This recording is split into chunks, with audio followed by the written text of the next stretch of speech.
What's up, Raider Nation? We are back, and I've got some great news for you. I know you're expecting it. I know you're anticipating it. Raiders will be traveling to North Carolina this Sunday to take on the Carolina Panthers.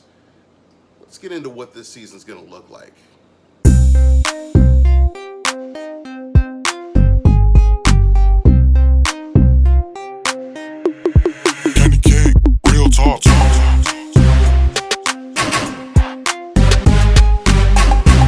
So this Sunday, the Raiders are traveling to North Carolina to play the Carolina Panthers, and the Panthers are not going to have any fans in the stadium. It's going to be very similar to what the Raiders are going to be facing all season long in Allegiant Stadium.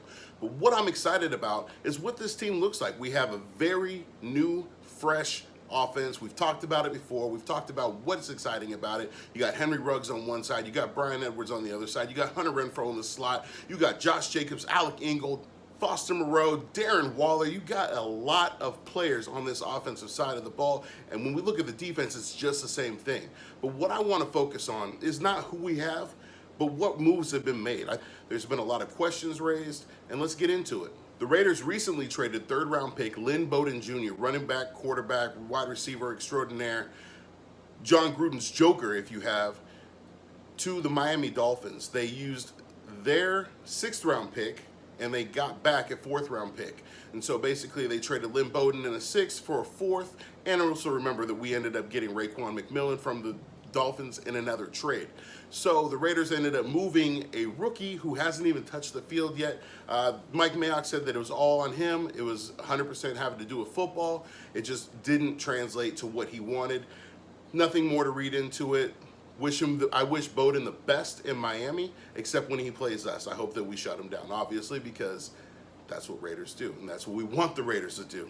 A couple other moves that have been made, and I talked about this on Cody's channel, is we saw Tyrell Williams and we saw Marcus Mariota get put to the injured reserve list. Now, Tyrell Williams will be out for the year. He had a torn labrum. He will be out for the season. He's having a surgery. It's a 6-month recovery on that, so he will be out for the season. Now, Marcus Mariota is designated to return anywhere from 3 to 6 weeks.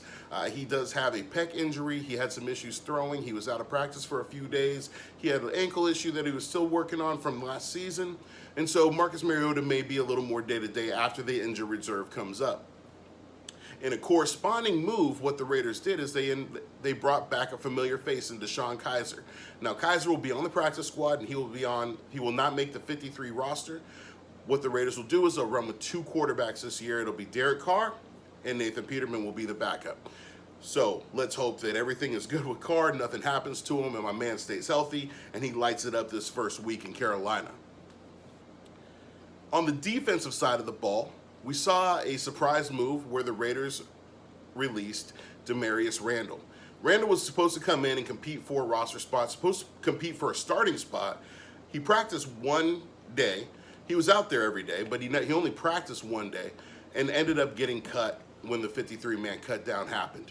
Eric Harris looks to take on that starting safety role. LaMarcus Joyner will still be at slot corner for now, but you have Amik Robertson who will be challenging him. Mark my words, he will be challenging him for that slot corner role. So I'm excited to see what Amik Robertson does. Now, what do all these moves mean for the Raiders? I mean, what does it mean? What happens? Well, the Raiders have gotten younger, they've gotten faster, they've gotten stronger on defense. They've gotten younger, they've gotten faster, they've gotten stronger on offense as well. They brought back Rico Gafford. Rico will serve time as a receiver and also on special teams. He's very valuable in the special teams.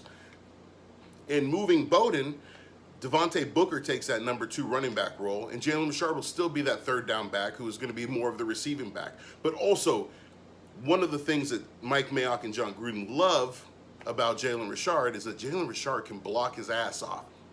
And that's one of the reasons why they kept him on, is because of the moves that he can make offensively on the blocking side of the ball. Looking forward to this Carolina game, one of the things that stands out to me is the vast changes that the Carolina Panthers have made. Now, obviously, the Raiders have made a lot of changes on the defensive side of the ball. You're going to have a lot of guys that have not played a preseason together. You're going to have a lot of guys that haven't played together in that secondary, and they're going to rely on the practice that they put in during training camp. But we look at the Panthers and what the Panthers have on their defense. The Panthers have just placed Eli Apple on injured reserve, so their starting cornerback will be out. They have Tahir Whitehead, who's a familiar face. We expect to see him going against Darren Waller. So that should be an interesting matchup all day long. And hopefully Darren Waller's on the winning side of that.